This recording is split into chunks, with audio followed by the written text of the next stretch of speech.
MSNBC's Alex Tabbitt is reporting on the ground in New Mexico, the state with the highest percentage of residents receiving SNAP benefits. Jake Sherman is co-founder of Punchbowl News and an MSNBC political contributor. And former Republican Congressman from Florida, Carlos Curbelo, joins us. He's an MSNBC political analyst. Jake, is there anything you realistically see happening in the next few days to turn this around?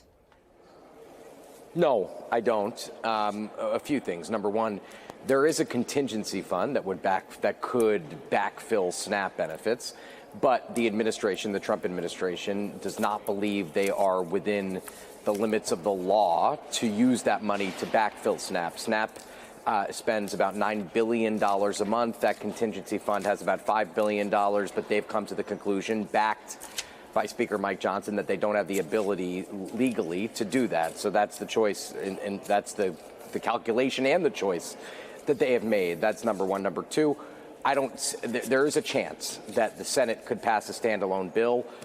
Josh Hawley has a bill to backfill SNAP benefits. The House of Representatives isn't here.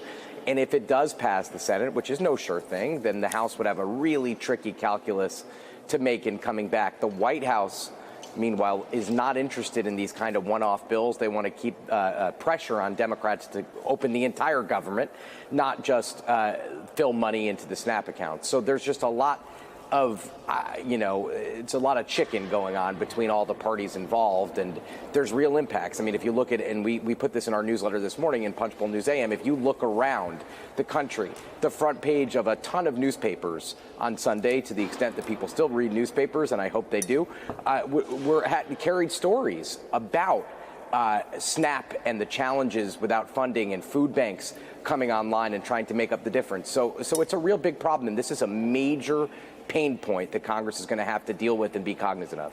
Yeah, I do that, too. I spend a lot of the early morning hours checking out local newspapers and local TV websites as well. So if it's led their 11 o'clock news or 6 o'clock news the night before, it's out there, no doubt. It's all over the papers in New Mexico because, Alex, as I said, about 1 in 5 people where you are rely on SNAP to help pay their grocery bills. So what are you hearing there? That's absolutely right, Chris. And what I've been hearing all morning, talking to both volunteers who work at food banks, but also clients of these food banks, is a mix of fear and frustration. Fear because, as you said, 1 in 5 New Mexicans rely on SNAP. That's almost 500,000 people, 21% of the state, the highest state participation rate of any state in the country. And frustration because there's this feeling that I've been hearing about over and over again that the people on Capitol Hill and in the White House, who they see as responsible for this government shutdown, who stand in the way of putting meals on the table for themselves and their family, don't understand their lives. But don't take this frustration from me, Chris. I want you to hear from some of the people who have been speaking to you today. They're not suffering. They don't need the program. All of us that need the program are the ones that are going to suffer. If they could put themselves in our shoes for one day and see how it is to be able to live from day to day, just with the uncertainty of what's going to go on. How are you feeling in this moment, knowing that that funding is set to? Disheartened, lied to, sad, scared, frustrated, upset. It is not sustainable for food banks to fill this gap. We were not built to do this. We will stand out there and we will do our very best. And Chris, that first woman you heard from, her name is Juanita Manzanares. And while she's both a client of the food bank, the Food Depot, where I'm at right now, she's also a volunteer who spent the day in the last couple of weeks crisscrossing New Mexico, making sure people stay fed during this holiday season with this SNAP funding lapse deadline just around the corner, which really speaks to the community-based effort here to make sure people aren't going hungry. Chris? Alex, thank you for that. You know, Congressman, I'm sure you heard the Republican Congresswoman, Ana Paulina Luna, say that the shutdown she thinks could go past Thanksgiving. But the New York Times reports, quote, some are turning to side hustles like delivering food, walking dogs, and selling personal items to bring in a bit of income. Others are relying on food banks. They don't know how long they can hold on. We've heard it from person after person after person. How long can Congress hold on?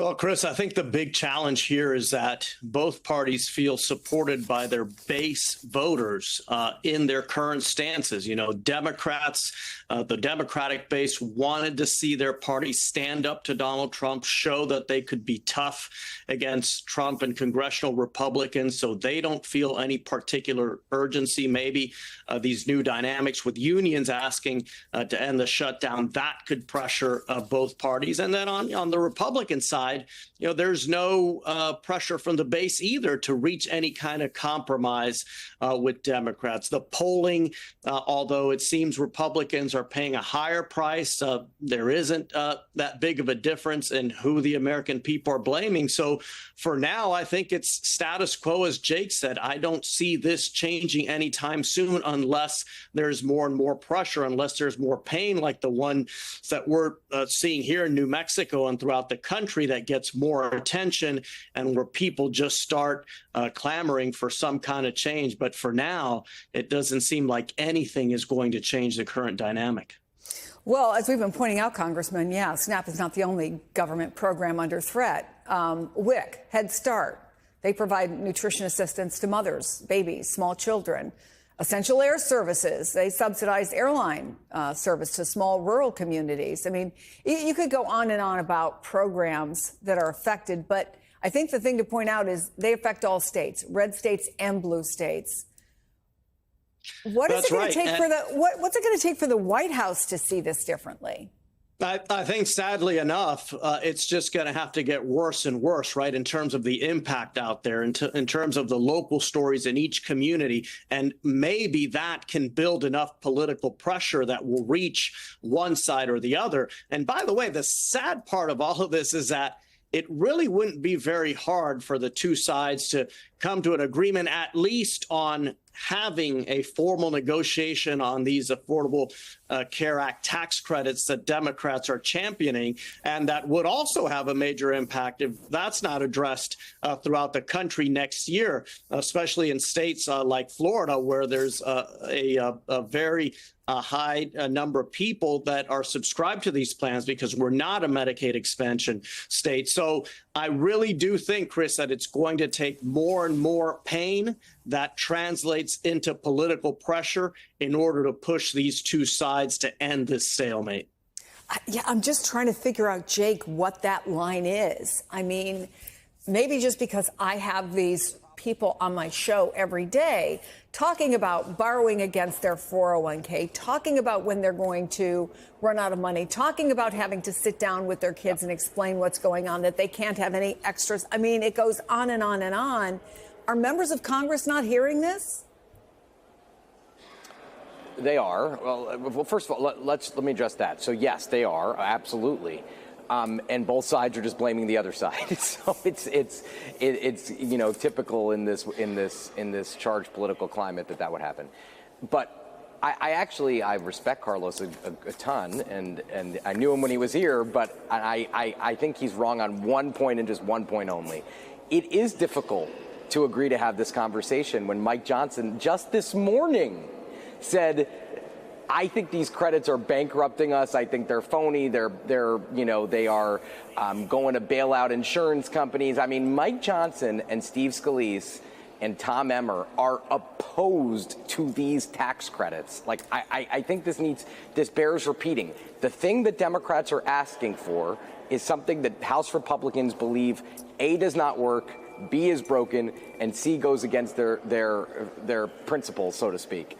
So I actually don't think it's that simple. Now, I am skeptical of this. I'm a skeptical person by nature. The White House says that they want to use this opportunity to launch into some full-bore discussion about health care and rejiggering and overhauling health care. I think they're going to try. I think House Republicans are going to try. But as Carlos remembers, this is a bad topic for House Republicans and has been so for 15, 16 years. I mean, so I think this is actually very difficult and very intractable at this point.